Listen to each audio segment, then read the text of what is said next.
Hey everyone, this is a little different from my usual sort of content, but I thought I'd share it with you. Um, as you may have seen recently, I completed a Dawnbringer trifecta in Elder Scrolls Online. It took us 23 days in total, and one thing I was doing throughout this time was I was collating some of the stats for buff up times and a few other things. I've already shared this with a few people in the ESO community, but I thought I'd do a video on it just to kind of go over stuff, a little explanation of what some of these numbers mean, areas we can improve, so on and so forth. So as you can see, this spreadsheet split into 4 tabs. We have Yandir, Thrall, and Falgraven, and then an overall info tab. The 3 boss tabs all have the same format. They have a list of buffs along with their respective uptimes. They have a list of debuffs along with their respective uptimes. They have a list of times, and they have the highest DPS recorded on a certain day.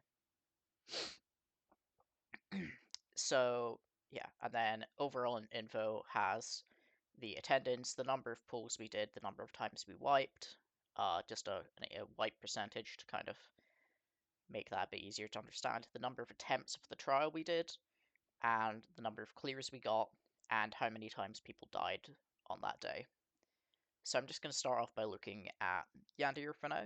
As you can see, we've got Powerful Assault, Minor Berserk, Aggressive Horn, Major Resolve, Major Force, Major Slayer, Major Courage, Minor Savagery, Behemoth Zara, and Minor Courage. I do technically have the data for other uptimes, such as Major and Minor Breach, but those were basically 100% the entire time. But just going through each of the uptimes individually. So first of all, looking at Powerful Assault, you can see there's a few weeks where we didn't have any Powerful Assault. This was due to either, so in the first case, the PA user was actually changed from the off tank, or the off tank at the time, which was me, to one of the healers, and we just hadn't communicated that change quickly enough. And then you can see there's kind of a few weeks of getting used to it. Um, then we had these 2 weeks we had someone else in place, and they didn't have PA on that character. So overall, you can see that we're looking at around between 70 and 90% uptime for most of the weeks. With our final week, we had on average an 87% uptime. Just to explain each of these buffs, the average is taken over the day. So if we have 6 completed Yandir fights that day, Powerful Assault is calculated across those 6 fights. So this isn't the highest value or the median value, it's or the value from the last pull or anything. This is just the value from over the day, kind of to get an idea of how well the group's doing. The reason we had such a high uptime in the first few weeks is that essentially I wasn't doing anything else in this fight. I was just focusing on keeping up PA as well as a few other Arcanist skills. Um, as the weeks went by, essentially, first of all, I changed to a more damage focused setup, and then second of all, we changed to the healer having it. So obviously, the healer is doing other stuff at the same time. Minor Berserk, there's not really anything of particular note here. This was just mostly from Combat Prayer and Camo Hunter. And then you can see at the end we had about a 93% uptime. One thing to note is that if people were using Banner and weren't using Camo Hunter, or were playing class that didn't use Camo Hunter, this probably negatively affected our uptime, so this is most likely why we had a few lower values at certain times. Aggressive Horn isn't a particularly helpful statistic because the actual buff we're considering when we're looking at Horn is the Major Force buff, but I've just included it here for completeness. Same for Major Resolve. This one week where we had 0% uptime, this was, I think we didn't have a Warden Healer that week because we had a replacement. But you can see it's around the 90% mark in the last few weeks. Major Force, this is where it's actually kind of interesting. You can see in earlier weeks we had a few 50s and 46%. This is usually happening when we've wiped on the boss and then we keep on going, and that means that you're not coming in with full ultimates. Your ult rotation's a bit messed up, so you're less likely to have as good uptimes. Major Slayer, we started off with a Rojo on the first few weeks, which has a theoretical maximum uptime of 76.4%. That's assuming perfect play. In practice, you're never really going to get that. We ended up switching to War Machine and Master Architect stacks on day 5. And you can see that we actually, over the course of time, improved these up until we had our best average of 90%, which I'm really, really happy with, honestly. So yeah. Major cards, this is from the Spell Power Cure Healer. Once again, it's fairly standard. You're looking around the 95% range. Minor Savagery, this big jump up here from the low 80s and 90s to 100% is because we got a Nightblade damage dealer in, and that's basically guarantees 100% uptime. And then Behemoth Zara, once again, not a particularly useful statistics necessarily, because as long as your Zenkosh DD, who this was on, is alive, they're going to be getting close to the theoretical max, which is 80%, and then any values that you're looking at which are lower than that is just due to timing of damage ticks and such. Minor Courage, so this is something I was providing as an Arcanist DD. I think these values are actually slightly off because when looking at the logs, you can see multiple different minor courage lines in buffs. I just took this as stuff directly being provided by Zenus, and you can see that we're looking at a 90% uptime. Sorry, not 90%, 8% uptime towards the last few weeks. Minor Brittle, once again, I was providing this as an Arcanist. You can see at the start, once again, had a very high uptime because it was basically all I was doing. I was basically doing Powerful Assault, doing Minor Brittle, and doing Zenus Disc, and that's all I was doing. But in the last few weeks, we're averaging around 95%. Engulfing Flames, once again, this is from the Zenkosh. So this is essentially just a personal thing of how well they're doing with that. Crusher is from the tank, as this is just from the tank actually. So in the first few weeks, we also had it on the healers. We ended up switching them to weakening, and you can actually see this as we drop down from these high 90s down to kind of the lower end, averaging around 90 to 93% towards the end. Off balance was something I added in quite recently. This is a very odd one, especially on short fights, because it has I think a theoretical maximum of about 31, 32%. I don't know the exact number, but because there was the fights were so short, essentially sometimes you'd have the off balance, and then the cooldown would get cut off by the fight ending. So when I was actually looking at some of the values, you had values up to about 37% off balance uptime, which, like, on average, is impossible over an infinitely long fight. But for a short fight, you can get values like that. You can also get something similar with roaring opportunities as well, actually. Minor vulnerability, this was mostly coming from the Ruin of the Colorless Pool from me as the Arcanist, but we also had a Sorcerer, so we were getting lots of minor vulnerability from Concussion being procced. Touch of Zens, initially this was being there. I was using a Chrome add-on to track how often it was at 5 stacks, but I realized around week 12 that this Chrome add-on doesn't work properly anymore due to the introduction of scribing. It's essentially a little out of date. It doesn't track all of the necessary dots. So yeah. Weakening, you can see here. Initially we didn't have it. We added it in later weeks. Stagger, this is Stagger from the Zenkosh DD once again. It starts off quite low, and then towards the middle gets up to about 90%, and we kind of remain in that 80 to 90% range for the vast majority. Similar with Alkosh, we had a very, very good first week, dropped off a little bit, but then we averaged out around the 80% range. Martial Knowledge, which has a theoretical maximum uptime of 62.5%, this very much ranged from week to week.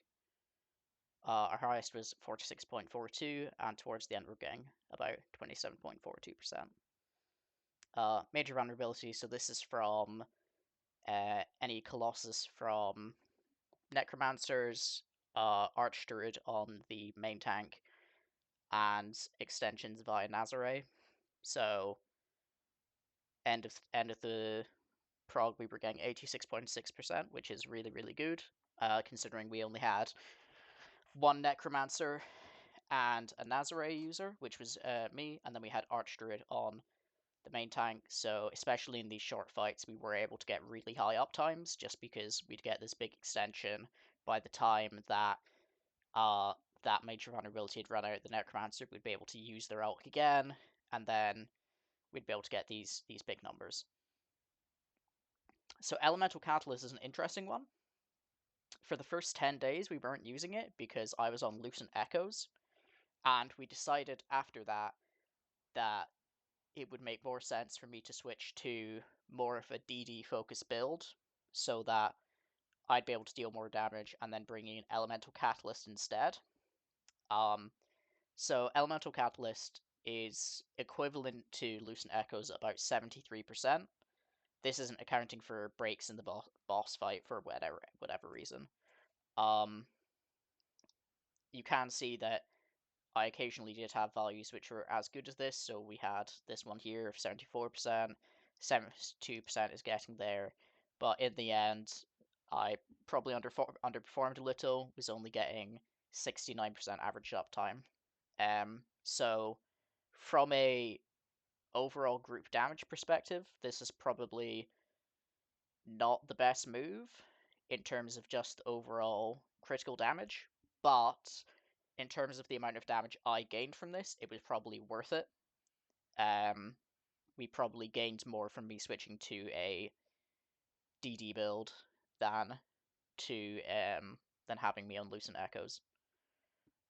You can see our times here. So the times are the average fight time, the longest fight time, and the shortest fight time we had. So in days where we only got one clear, you'll only see it's the same across the entire thing. But as time went on, you can see that we go from about 2-minute fight times down to about a minute 30, a minute 50, and then this day 14 is when we start getting really, really consistent, and you can see our shortest fight times are in this 126 to 122 range. So we did actually get our fastest fight time on Yandir in our DB Pro on the day we got DB. It was in the same run. So yeah. This is the highest DPS that a DD got throughout the day. I've anonymized the names, just for the people involved's sake. I will say this War Machine EC DD, that is me. So you can see the week that I changed from the off tank to support, and you can see I started off with these really low numbers, got up to about 30k, and then there's this big jump up to 34 and 40k, ending up at about 54,000 DPS. So if you compare what I was at on a tank setup versus what I was at on a DD setup, I gained about 24,000 DPS, which I think will make up for the difference in Elemental Catalyst uptimes. There's a few other notes here. So we had someone who was initially a DD and switched to a healer. We had someone who was initially a Dragon Knight and then switched to Necromancer. This happened around the same time as the Powerbrand nerf, so at the end of the day, they probably ended up doing better in the end, and you can kind of see this with their high, DPS values here. An interesting thing to note is that the total DPS isn't necessarily reflective of how fast the fight time is on both of the first two bosses. and that is because a longer fight time means that you have more totems spawning on Yandir, which means that you have more things to damage, which increases your DPS artificially, because you're essentially dealing twice as much damage because you're dealing damage to two things at once. So if you're only spawning one or two totems, and you're maybe only killing one of them, then you're actually going to get a lower DPS number but a faster fight time. This will show up much more clearly on Brawl when we look at that. In terms of Yandir, though, I'm quite happy with how we did.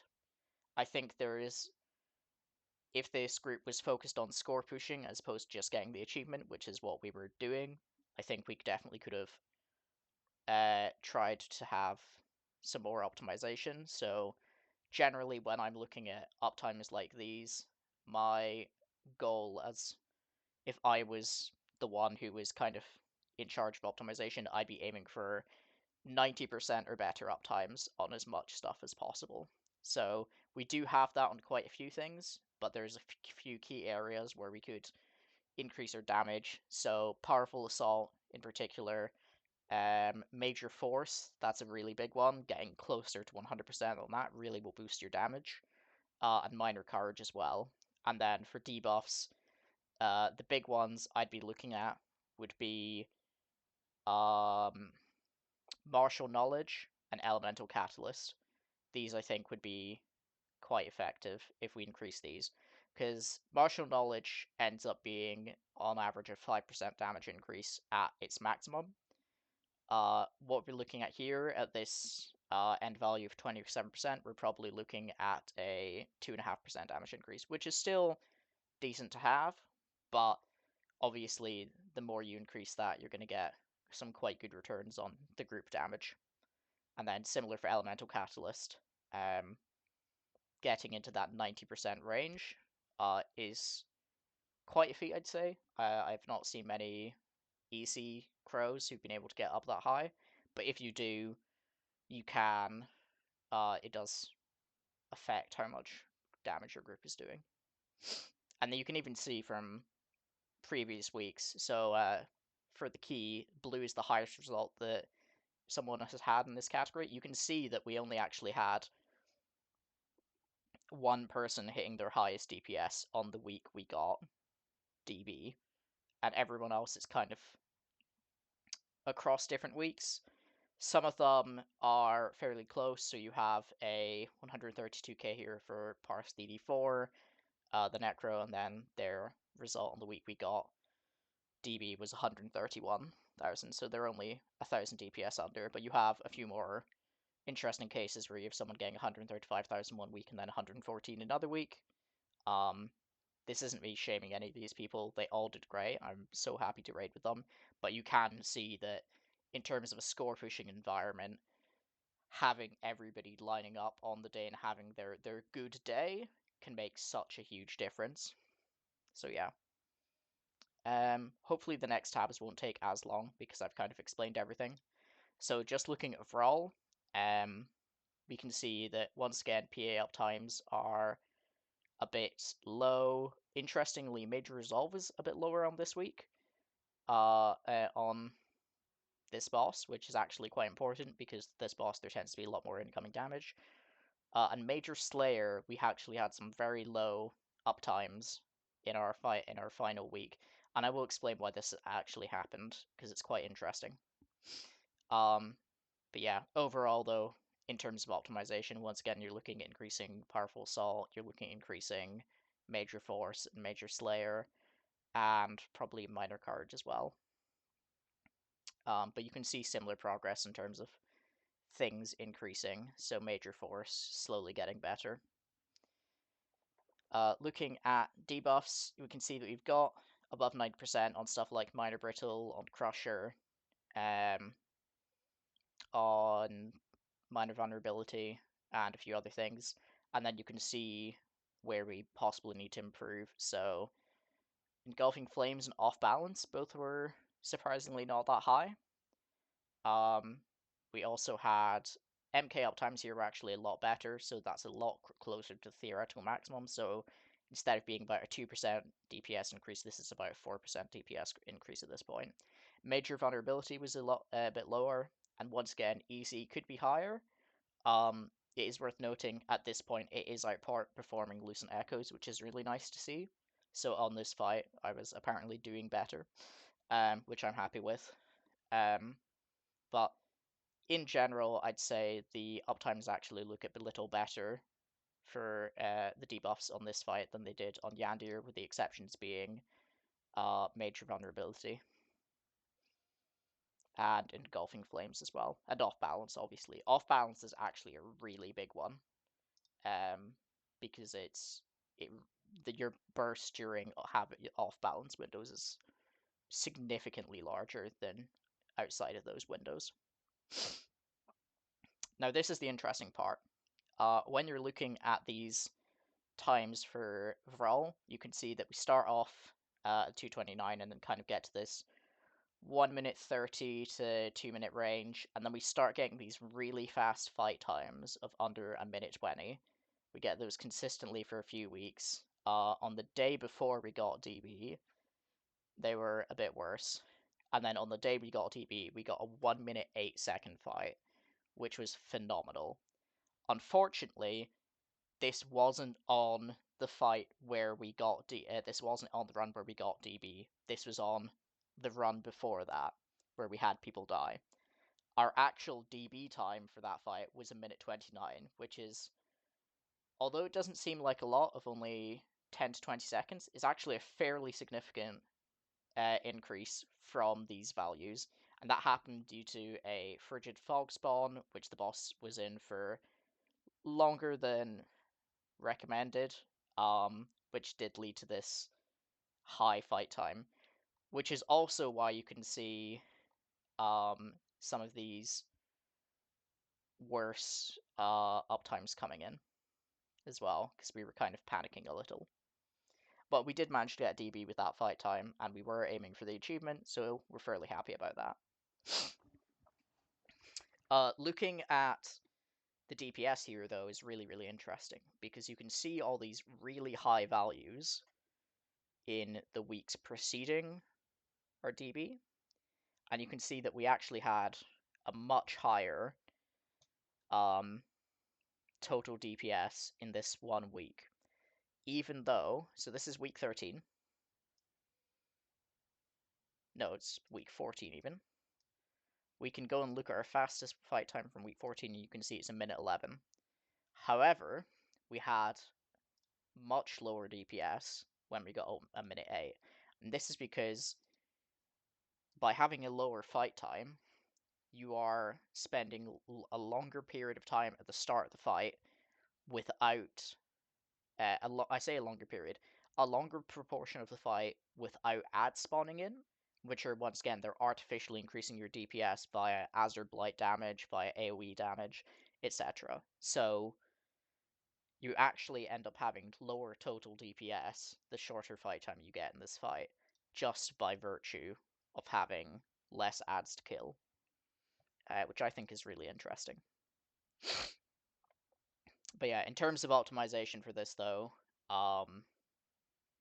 yeah, as I've said, we'd be looking at increasing the buffs I mentioned. We'd probably potentially look at running different sets. We might go for more single target focused sets. We were running Azure Blight for this. I know that the highest score pushing groups essentially treat this fight as single target and don't worry about getting the extra damage off the ads. They just focus on burning Vral himself as fast as possible. So we'd maybe look at Highland Sentinel setups or something similar. Looking at Falgraven. So first of all, a few things to note is that I was back on PA for this fight. We had Rojo for the entirety of our time here. And I think that's... I was still on Elemental Catalyst, so I was on Powerful Assault Elemental Catalyst. But if we look at the buff up times, you can see our aggressive horde and our major force up times are a lot worse. This is, I think, because there's a lot more downtime in this fight, where you're waiting for the boss to come down, where you're maybe doing mechanics, and also because it's an extended fight, you can't just stack all of your ults back to back and get full uptime, and then by the time you run out and nobody has any ult, the fight is finished, so you can't really do that. So, not that surprising. We did have a really good week here, where we had an 81% uptime on Major Force. I will kind of explain why that's happened later on when we look at the fight times. But yeah, Powerful Assault in general was fairly consistent. Once again, this first week where I had nothing to do, it was the highest. After that, we could see a bit of a drop. Um, and then, yeah, Minor Courage was kind of consistent. Looking at the debuffs, once again, the reason we have off balance being so low is that I was measuring this specifically on just the boss, and there's times where you don't actually have the boss at the room. So, for instance, when he's coming down on the third floor, when you have the Vampire Knights up on the second floor, that is time that the boss is not going to be having off balance applied to him. MK, once again, we're looking in the 40% range here, so much better, similar to our overall uptimes here. Slightly worse, but once again, that's expected with the boss not being there a lot of the time. Um, so yeah, Major Vulnerability was a lot lower here. It's for a similar reason as I mentioned to Major Force. You're not able to just have one Colossus that gets extended to 40 seconds and then one right after that, and that's the entire fight. Um, Elemental Catalyst here, it does look like worse uptimes than overall, but similar thing again. In a fight where there isn't a boss and there isn't enemies for some period of time, that's time you're losing out on those uptimes. So while this looks like a 69%, it's probably closer to 72 or 73 when you take into account those times. Looking at time specifically, we can see that we had a shortest fight time 6 minutes 13 in week 12, and after that, all the times are longer than that. That is because when it came down to it, we realized that we wanted to go for a safer and slower strategy on Filegraven so we could ensure that we got the achievement in a timely manner. Which we did. We got the achievement right before Christmas break. I think if we had extended the prog by a couple of weeks into Christmas break and then you're having to take a break and come back in New Year, it probably would have set us back quite a bit. So it would have had more of a negative effect than just time implies.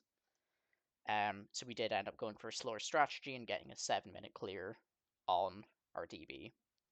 And you can also see this from the DPS numbers. We had weeks where we had these really high DPS numbers, and then almost all of the everyone's DPS is significantly lower than that due to the slower strategies we were going for. You can see my damage in particular is a lot lower during this time. That's because on the final floor I was taunting Torturers, so I was kind of being a bit of an off-tank there, which does mean that my damage was suffering during Execute, and probably also my uptime such as PA and Minor Brittle and such. But yeah. But we got the achievement. That's what we were aiming for. I'm really happy with how we did. If we were to look at this from a score pushing perspective, we would be going for a faster strategy on Falgraven. Is mostly it, which would hopefully improve all of these uptimes. But at that point, we're not necessarily looking at the uptimes as the issue. We'd be looking at getting the faster fight time by doing faster strategies. So you could already see we were getting a 6-minute 13, and this was when we weren't even getting Deathless on that boss. So you can imagine with Deathless, you'd be looking at 6 minutes, maybe sub 6 minutes, which is a fairly large time save on the scale of DB, because this is from a 17 and a bit minute run. So bringing one fight down by a whole minute is bringing that from a 17-minute to a 16-minute.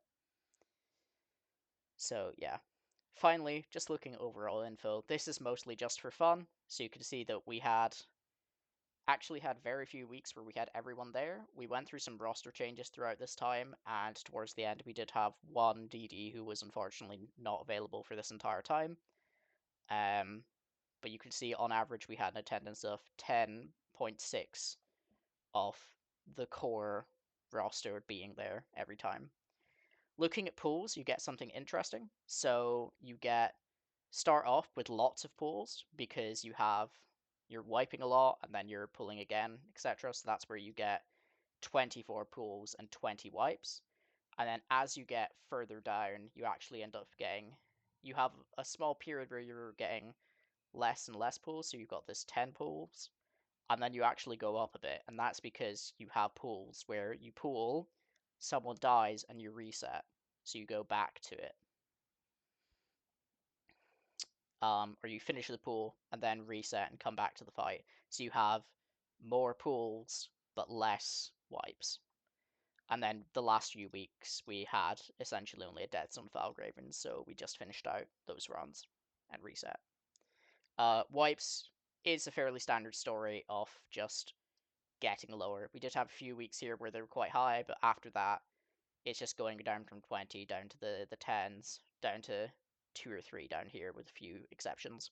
And finally, in the last 2 days, we had no wipes at all, which you can also see from the percentages here. You have 0% on these weeks.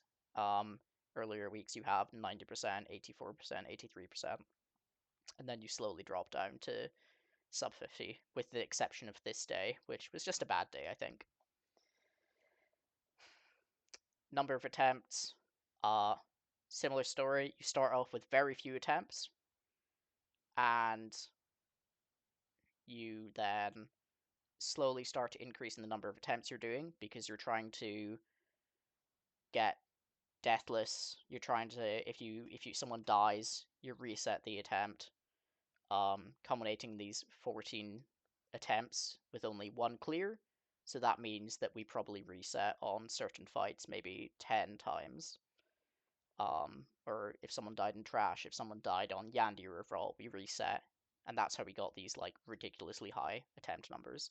And in the last few weeks, you can see it go down to 6 attempts and 3 attempts, and that means we're having less people die on those first few trash pools or that first boss fight. We're maybe getting past the second boss and someone's dying in trash, or we're getting to the final boss and someone's dying in trash.